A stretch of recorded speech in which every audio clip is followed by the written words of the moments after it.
नमस्कार, आप देख रहे हैं न्यूज रूम लाइव। मैं हूं आपके साथ अनन्या बेदी और इस वक्त की बड़ी खबर आपको उत्तराखंड से दिखा रहे हैं, जहां पर मंत्रियों को विभागों का बंटवारा किया गया है। बड़ी खबर आपको दिखा रहे हैं, जहां पर सीएम पुष्कर सिंह धामी ने 12 विभाग अपने पास रखे हैं। सीएम ने गृह, वित्त, राजस्व विभाग अपने पास रखा है। सतपाल महाराज को पर्यटन और सिंचाई विभाग मिला है। सतपाल महाराज को पीडब्ल्यूडी का भी जिम्मा मिला है। हरक सिंह रावत पर्यावरण और वन मंत्रालय का जिम्मा दिया गया। बंशीधर भगत को विधायी एवं संसदीय कार्य का जिम्मा दिया गया। यशपाल आर को मिला है परिवहन मंत्रालय। विशन सिंह चौफाल को पेयजल मंत्रालय मिला है। सुबोध उनियाल को कृषि मंत्रालय का जिम्मा दिया गया है। अरविंद पांडे को मिला है शिक्षा विभाग का जिम्मा। गणेश जोशी को सैनिक कल्याण का जिम्मा दिया गया है। रेखा आर्य को महिला सशक्तिकरण एवं बाल विकास। यतीश्वरानंद को भाषा पुनर्गठन और गन्ना विकास। धन सिंह रावत को स्वास्थ्य विभाग का जिम्मा दिया गया है। तो कैबिनेट मंत्रियों को विभागों का बंटवारा, जहां पर खुद सीएम पुष्कर सिंह धामी ने 12 विभाग अपने पास रखे हैं।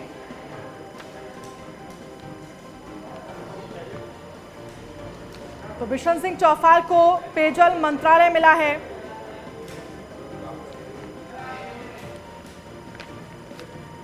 तो रविवार को नए सीएम ने यानी कि पुष्कर सिंह धामी ने शपथ ली और अब विभागों का बंटवारा भी किया गया। कैबिनेट मंत्रियों को विभागों का बंटवारा किया गया है। फहीम तन्हा हमारे साथ, हमारे रेजिडेंट एडिटर फोन लाइन पर जुड़ चुके हैं। फहीम, कैबिनेट मंत्रियों को विभागों का बंटवारा, लेकिन इन सब के बीच खास बात यह है कि सीएम के पास 12 विभाग, काफी खास। क्या कुछ जानकारी आपके पास? देखिए, अगर बात के हिसाब से देखें तो ये 15 विभाग हैं सीएम के पास, लेकिन ये 15 विभाग वो हैं जो सामान्य तौर पर सीएम अपने पास रखते हैं, जिसमें सुशासन है, राजस्व है, वित्त विभाग है, मंत्रिमंडल है, न्याय विभाग है, दूसरा और सूचना विभाग है, या फिर गृह विभाग ही अगर एक भारी भरकम या बड़ा महत्वपूर्ण हिसाब से देखते हैं तो गृह विभाग और नागरिक उड्डयन मुख्यमंत्री ने अपने पास रखा हुआ है। इसके अलावा जो अभी तक हमने देखा कि त्रिवेंद्र सरकार नहीं हो या फिर तीरथ सरकार, इसमें जो सबसे ज्यादा महत्वपूर्ण विभाग रहे, पीडब्ल्यूडी, ऊर्जा विभाग, आबकारी विभाग, स्वास्थ्य विभाग, ये तमाम विभाग ऐसे थे जिनको लेकर के लगातार ये भी कहा जाता है और कई मंत्रियों की इन पर नजर थी। ये विभाग मुख्यमंत्री पुष्कर सिंह धामी ने अपने पास हटाकर मंत्रियों को दिए हैं और अपने आप को अपना वजन कम किया है। उन्होंने आबकारी विभाग यशपाल आर्य को दिया है, ऊर्जा विभाग हरक सिंह को दिया है, स्वास्थ्य विभाग धन सिंह रावत को दिया है, पीडब्ल्यूडी सतपाल महाराज को दिया है। इस तरीके से देखते हैं तो ये विभाग अपने पास से कम करके दूसरे मंत्रियों को दे दिए गए हैं। तो ये 5 मंत्रियों के अगर हम कहें तो 5 बड़े विभाग हैं। इसके अलावा उनके पुराने विभाग जो रिपीट हुए हैं, जो तीरथ सरकार में रहे, वो त्रिवेंद्र सरकार में भी उनके पास है। इसी तरीके बाकी मंत्री है, जैसे रेखा आर्य हुई, यतीश्वरानंद हुए, अरविंद पांडे विभाग है या गणेश जोशी हुए, रिपीट किए गए हैं। लेकिन 5 मंत्री जिसमें अगर हम दोबारा नाम ले प्रमुखता और तौर पर, ठीक है, चलिए, सतपाल महाराज, हरक सिंह रावत, यशपाल आर्य। चलिए फहीम तन्हा, बहुत बहुत शुक्रिया तमाम जानकारी के लिए। और वहीं उत्तराखंड से आपको खबर दिखा रहे हैं, जहां पर कावड़ मेले पर इस बार भी रोक रहेगी। 2022 की बात करें तो कावड़ मेला स्थगित रहा था और इस बार भी कावड़ मेला नहीं होगा। कई राज्यों के अधिकारियों के साथ बैठक हुई है। पुलिस मुख्यालय में अफसरों की बैठक हुई है। हरिद्वार नहीं आ पाएंगे श्रद्धालु, ये डीजीपी की तरफ से कहा गया है।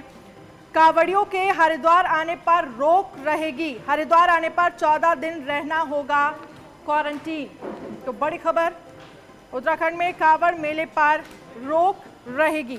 2020 की तर्ज पर स्थगित रहेगा मेला, यानी कोरोना की वजह से 2020 में भी कांवड़ मेला नहीं हुआ था और इस बार भी कांवड़ मेले पर रोक रहेगी।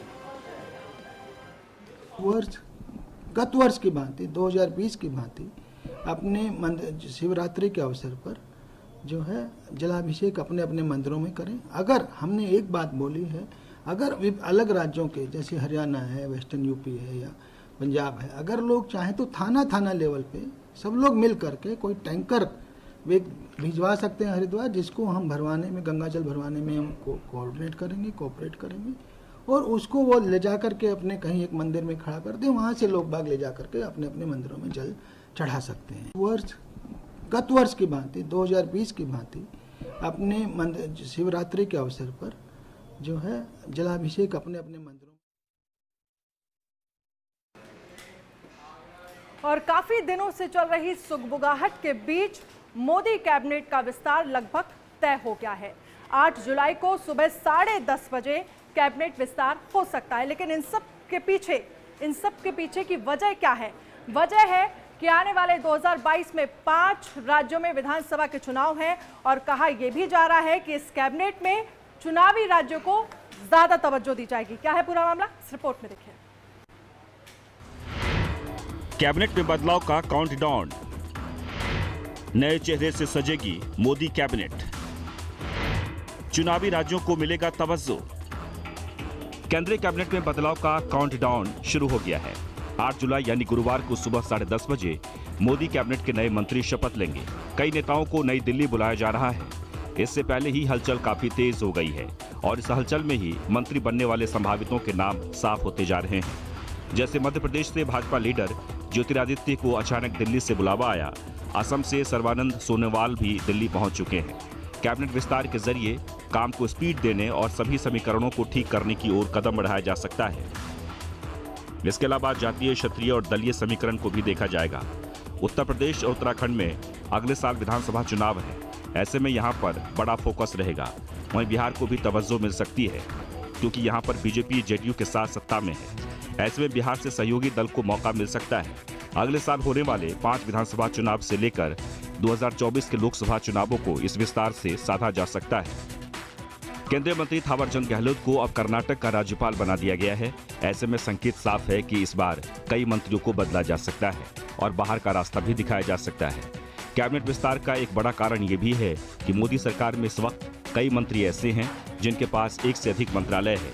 पीयूष गोयल, हरदीप पुरी समेत कई मंत्रियों का नाम इसमें शामिल है। ऐसे में अगर 20 से अधिक मंत्रियों को कैबिनेट विस्तार के जरिए मंत्रिमंडल में शामिल किया जाता है तो अतिरिक्त प्रभार वाले मंत्रियों पर से बोझ भी कम होगा। अगर कैबिनेट विस्तार की बात करें तो कुछ खास सहयोगी दलों को तवज्जो मिल सकती है। जनता दल यूनाइटेड बिहार, लोक जनशक्ति पार्टी पशुपति पारस गुट बिहार, अपना दल एस, निषाद पार्टी। वहीं अगर राज्यों की बात करें तो उत्तर प्रदेश, महाराष्ट्र, बिहार, पश्चिम बंगाल और अन्य चुनावी राज्यों पर फोकस रहेगा। इसके अलावा मंत्री बनने की लिस्ट में राज्यसभा सांसद ज्योतिरादित्य सिंधिया, असम के पूर्व मुख्यमंत्री सर्बानंद सोनोवाल, महाराष्ट्र के पूर्व सीएम नारायण राणे, शांतनु ठाकुर, हाजीपुर से लोकसभा सांसद पशुपति पारस, बिहार के पूर्व डिप्टी सीएम सुशील मोदी, अपना दल की अनुप्रिया पटेल, बीजेपी के फायर ब्रांड नेता वरुण गांधी और संत कबीर नगर सांसद प्रवीण निषाद समेत कई चेहरे शामिल हैं। Bureau report, news 1 India. और इस खबर पर ज्यादा जानकारी के लिए ब्रजेश श्रीवास्तव हमारे साथ लाइव जुड़ गए हैं। ब्रजेश, मोदी कैबिनेट का विस्तार लगभग तय माना जा रहा है, लेकिन इन सब के बीच जो सबसे ज्यादा फोकस है वो चुनावी राज्यों में है, चुनावी राज्यों पर है। लेकिन आपसे समझना चाहेंगे क्या कुछ मेन रणनीति होगी इस कैबिनेट विस्तार की?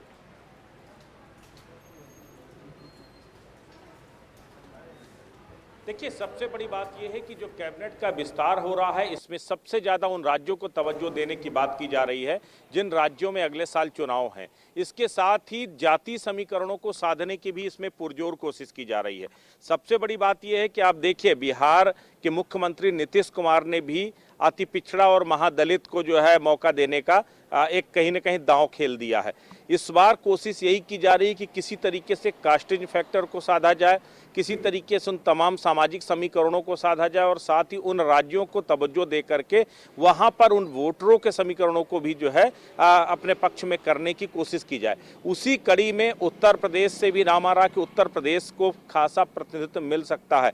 सबसे बड़ी बात यह है कि देखिए, अगर आप ओवरऑल आप देखते हैं तो इस वक्त जो है मोदी मंत्रिमंडल में जो है उत्तर प्रदेश के लिहाज से 4-5 दावेदार हैं जो मंत्री पद बनने की दौड़ में सबसे आगे हैं, जिसमें अगर नाम लिया जाए तो देखिए रामशंकर कठेरिया वो शख्स है जो इससे पहले मंत्री रह चुके हैं, लेकिन उनको 2.5 साल बाद मंत्री पद से हटा दिया गया था। लेकिन एक बार फिर दलित चेहरे की वजह से उनको तवज्जो मिल सकती है, इस बात की संभावना लग रही है। सत्यदेव पचौरी दिल्ली पहुंच गए हैं, वो खासे खुश दिखाई दे रहे थे जब उनसे पूछा गया, लेकिन वो कुछ बोलने को तैयार नहीं थे। तो अंदेशा ये भी लग रहा है कोई ब्राह्मण चेहरा भी यहाँ से आ सकता है। अनुप्रिया पटेल का मंत्री बनना लगभग तय माना जा रहा है। प्रवीण निषाद जो निषाद पार्टी से आते हैं जो है, उनके पिता संजय निषाद लगातार लॉबिंग कर रहे हैं कि उनके बेटे को मंत्री बनाया जाए। तो अपने सहयोगी दलों को खुश करने के लिए प्रवीण निषाद को भी हो सकता है ये मौका मिल जाए। तो ओवरऑल अगर देखा जाए तो उत्तर प्रदेश से कई चेहरे हैं जिनको लेकर के बात की जा रही है, लेकिन उत्तराखंड में बहुत शुक्रिया तमाम जानकारी के लिए। और खबर है चित्रकूट से, जहां पर चित्रकूट में आरएसएस के चिंतन शिविर में देश की राजनीति को लेकर मंथन किया जा सकता है। यह बैठक किस लिए भी खास है क्योंकि देश के सबसे बड़े सूबे उत्तर प्रदेश में अगले साल विधानसभा चुनाव होने हैं और इसको देखते हुए आरएसएस प्रमुख मोहन भागवत चित्रकूट पहुंच गए हैं। लेकिन हर साल होने वाली बैठक, इस बार यह बैठक क्यों खास है, बैठक के क्या कुछ खास मायने हैं, रिपोर्ट पे आपको बताएंगे। चित्रकूट में होगा चिंतन, 2022 यूपी विधानसभा चुनाव पर मंथन, आरएसएस लगाएगी नैया पार, क्या मंथन से निकलेगा अमृत। यूपी विधानसभा चुनाव को लेकर सरगर्मियां बढ़ गई हैं, सभी दल अपने अपने तरीके से दांव चल रहे हैं। चित्रकूट में आरएसएस की 5 दिवसीय बैठक को लेकर भी राजनीतिक हलकों में सुगबुगाहट बढ़ गई है। इस बैठक में सूबे की सियासी नब्ज टटोली जाएगी और यूपी विधानसभा चुनाव को लेकर मंथन किया जाएगा। इसके साथ ही योगी सरकार के कामकाज पर भी चर्चा होने की उम्मीद है। राष्ट्रीय स्वयंसेवक संघ के सरसंघचालक मोहन भागवत के चित्रकूट पहुंचते ही सबकी नजरें उनके दौरे पर टिक गई हैं। मोहन भागवत अखिल भारतीय बैठक में वर्चुअल माध्यम से हिस्सा ले रहे हैं। इसके अलावा कई साधु संतों से भी मुलाकात करेंगे।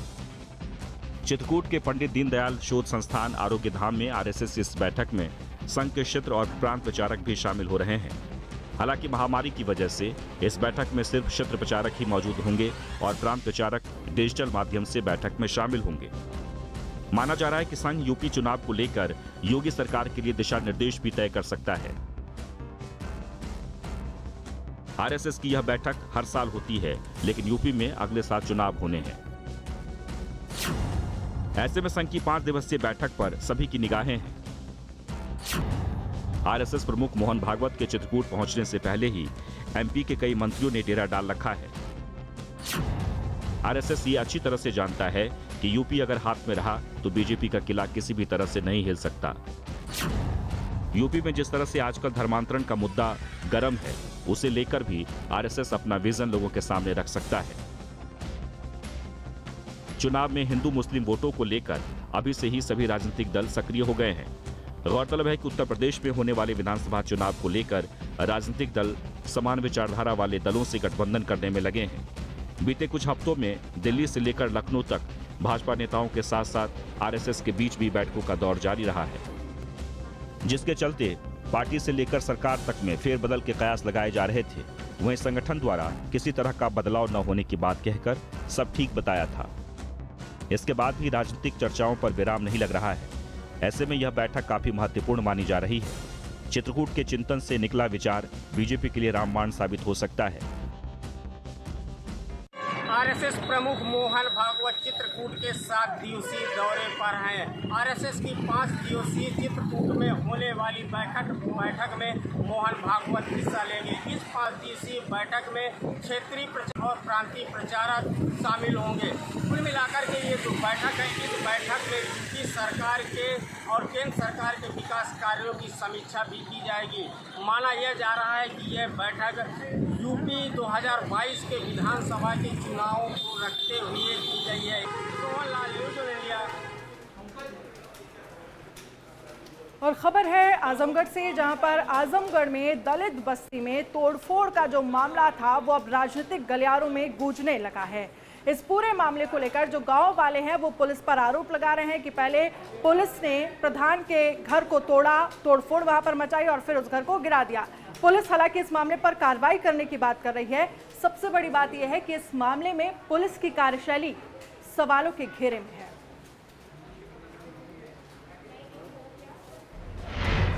आजमगढ़ में आपसी विवाद में बवाल, सियासतदानों को हुई जनता की फिक्र, दलित वोट के लिए नेता कूदे मैदान में। आखिर बवाल के पीछे का क्या है सच? आजमगढ़ में 29 जून को एक डॉक्टर के साथ कुछ लोगों के विवाद का मामला अब राजनीतिक तूल पकड़ने लगा है। दरअसल रौनापार थाना क्षेत्र के पलिया गांव में 29 जून की शाम को गांव के ही एक डॉक्टर से कुछ लोगों का विवाद हो गया था। सूचना के बाद पुलिस के 2 जवान मौके पर पहुंचे।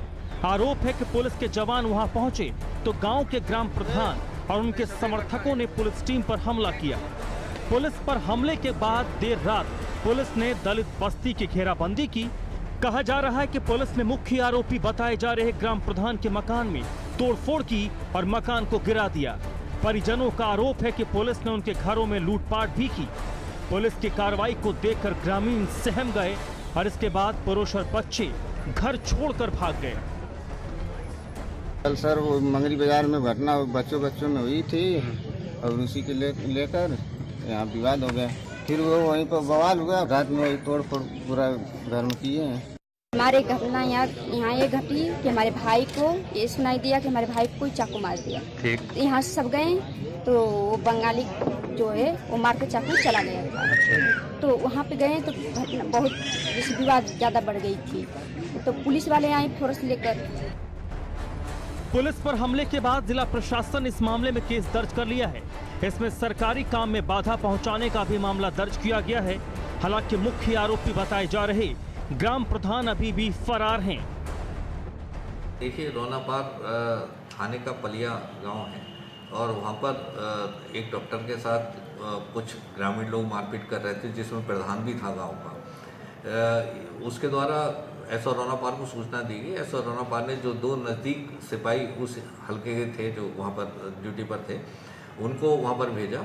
और जब एक कांस्टेबल मारपीट की वीडियो बनाने लगा तो उनके द्वारा सिपाही पर हमला हुआ और उसके साथ मारपीट इनके द्वारा की गई। एंड चुनाव के पहले पुलिस महकमे पर दलितों के खिलाफ जुल्म के आरोपों ने यूपी में सियासी तूफान मचा दिया है। बीएसपी प्रमुख मायावती ने ट्वीट कर कहा है कि सरकार दोषियों के विरुद्ध सख्त कार्रवाई करे और पीड़ितों को उचित मुआवजा भी दे। इसके अलावा मायावती ने कहा है कि बीएसपी का एक प्रतिनिधिमंडल जल्द गांव का दौरा करेगा। वहीं आजमगढ़ की इस घटना को लेकर कांग्रेस महासचिव प्रियंका गांधी ने भी यूपी सरकार पर हमला बोला है। उन्होंने कुछ तस्वीरें ट्वीट कर लिखा है कि आजमगढ़ रौनापार के पलिया गांव में यूपी पुलिस ने दलित परिवारों पर हमला किया। वहां कई मकानों को तोड़ा गया, सैकड़ों पर मुकदमा दर्ज किया। प्रियंका गांधी ने कहा है कि ये सरकारी अमले की दलित विरोधी मानसिकता का परिचायक है। उन्होंने दोषियों पर उचित कार्रवाई और पीड़ितों को मुआवजा देने की मांग की है। कांग्रेस के अलावा भीम आर्मी और समाजवादी पार्टी भी इस मामले को लेकर आक्रामक हो गई है। भीम आर्मी प्रमुख चंद्रशेखर आजाद ने 19 जुलाई को पलिया गांव पहुंचकर पीड़ितों को न्याय दिलाने की घोषणा की है। बहरहाल चुनाव नजदीक है, लिहाजा विपक्ष को भी दलितों की चिंता सताने लगी है।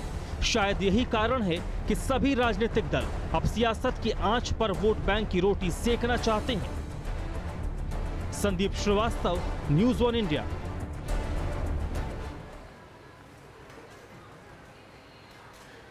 और खबर है गाजियाबाद से, जहां पर पारस मिल्क प्रबंधन ने मानो लापरवाही करने की कसम खा रखी हो। कुछ दिन पहले ही मामला सामने आया था जब दूध में कुछ गड़बड़ी का आरोप था, मिलावट का आरोप था। इससे भी पारस मिल्क प्रबंधन ने किसी भी तरह का कोई सबक नहीं लिया। लेकिन इस बार जो लापरवाही सामने आई है वो मानो कितनों की जान पर बन सकती थी, लेकिन फिर भी सारी चीज़ कंट्रोल में रही, बच गई चीज़ें। क्या है ये पूरा मामला, इस रिपोर्ट में देखिए। पारस दूध प्लांट में अमोनिया गैस का रिसाव, दमकल कर्मियों ने किया 25 मजदूरों को रेस्क्यू। फायर सेफ्टी डिवाइस भी नहीं कर रहा था काम। आखिर इस घोर लापरवाही का जिम्मेदार कौन? साहिबाबाद में पारस दूध प्लांट में अमोनिया गैस के रिसाव से खलबली मच गई। फैक्ट्री में रिसाव से 6 कर्मचारी बेहोश हो गए। आनन फानन में दमकल को सूचना दी गई। गैस का रिसाव इतना तेज था कि एक दमकल कर्मी भी बेहोश हो गया। दमकल कर्मियों ने करीब 25 मजदूरों को सुरक्षित बाहर निकाला।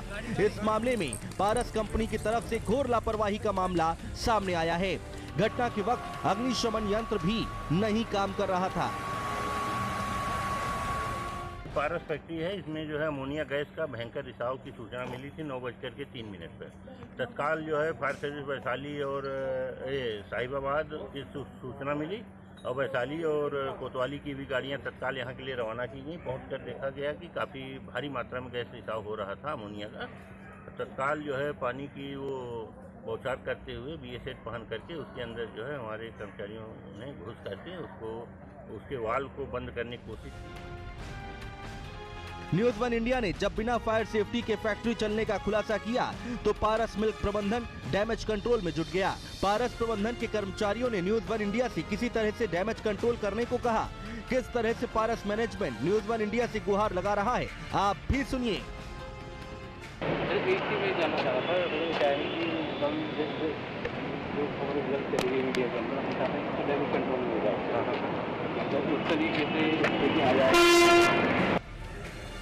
इस मामले में CFO की तरफ से DM को कार्रवाई के लिए सिफारिश की गई है।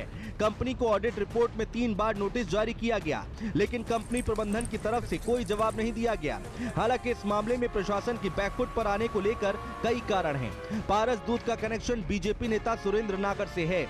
राजेंद्र नागर बीजेपी सांसद सुरेंद्र नागर के भाई हैं। अब सवाल ये है कि राजनीतिक रसूख के चलते प्रशासन कहीं बैकफुट पर तो नहीं।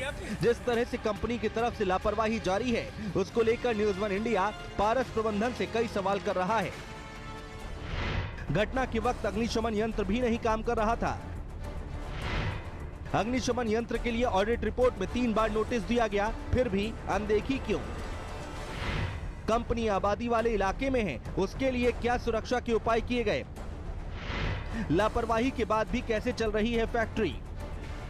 जाहिर है पारस प्रबंधन अपने रवैये को लेकर लापरवाह बना हुआ है, साथ ही सैकड़ों कर्मचारियों की जान से खिलवाड़ भी कर रहा है। ऐसे में सबसे बड़ा सवाल ये है कि आखिर प्रशासन किस दबाव में घटना को लेकर चुप्पी साधे हुए है।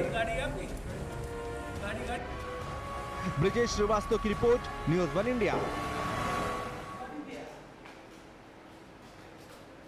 और अब खबर है उत्तर प्रदेश के बुलंदशहर से, जहां पर चाची एक ऐसा रिश्ता जिसको मां से कम नहीं कहा जा सकता, लेकिन अगर चाची ही अपने भतीजे की अपहरण की साजिश रच दे तो आप किस पर विश्वास करेंगे? दरअसल उत्तर प्रदेश के बुलंदशहर से ऐसा ही मामला सामने आया है, जहां पर एक चाची ने अपने ही भतीजे की अपहरण की साजिश रच डाली। क्या है पूरा मामला, इस रिपोर्ट पे देखिए। 8 घंटे में बच्चा बरामद।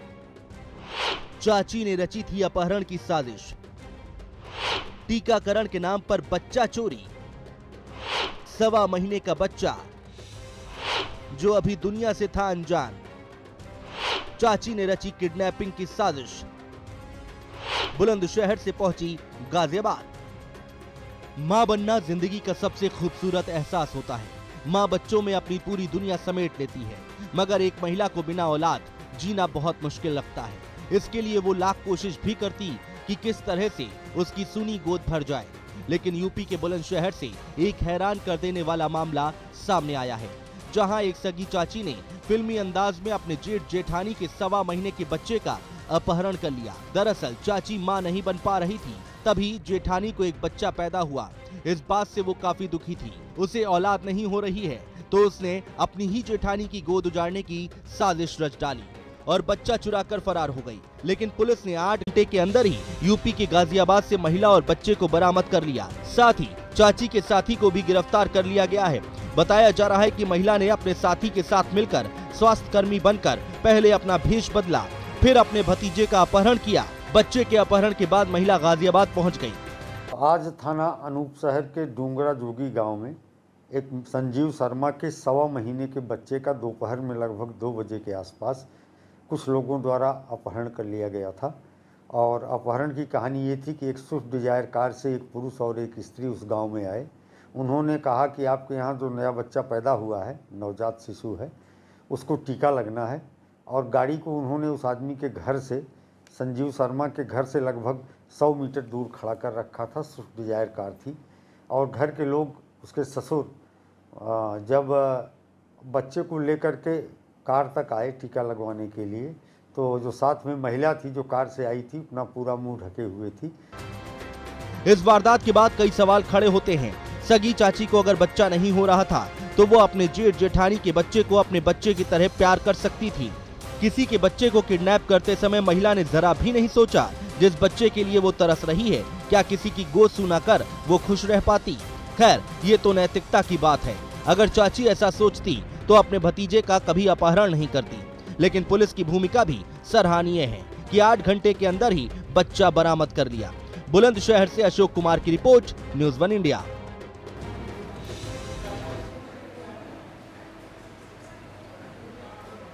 और न्यूज रूम लाइव की तमाम बड़ी खबरों में फिलहाल इतना ही। देश दुनिया की तमाम बड़ी खबरों के लिए आप बने रहिए न्यूज़ 1 इंडिया के साथ। नमस्कार।